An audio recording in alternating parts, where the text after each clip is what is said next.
सभी देशवासियों को 15 अगस्त स्वतंत्रता दिवस की मेरी सोनम गुप्ता की तरफ से हार्दिक शुभकामनाएं।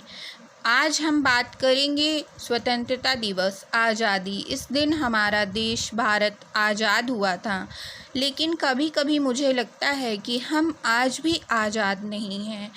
कभी कभी मुझे लगता है कि हम कुछ भी करते हैं तो लोग हमारा मनोबल गिराने लगते हैं। जैसे आजकल बहुत ज़्यादा चल रहा है मोहल्ला क्लास। कोई मोहल्ला क्लास करता है, कोई पढ़ाने जाता है अपने बच्चों को, अपने विद्यार्थियों को।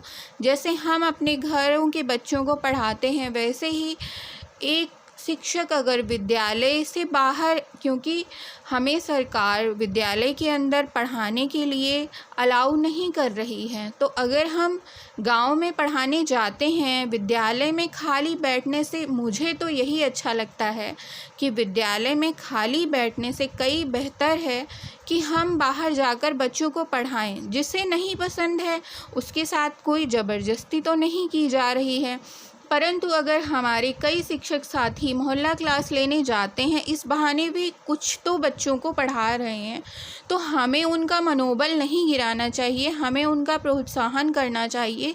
हमारी अपनी ज़िंदगी है, उनकी अपनी ज़िंदगी है, उन्हें आज़ादी है। एक शिक्षक को कम से कम यह आज़ादी तो होनी चाहिए कि वह अपने बच्चों को, अपने विद्यार्थियों को शिक्षा दे। शिक्षा देने की आज़ादी तो हर शिक्षक को प्राप्त है, फिर वह किसी भी तरह से दे, या मोहल्ला क्लास के माध्यम से दे या ई-लर्निंग के माध्यम से दे।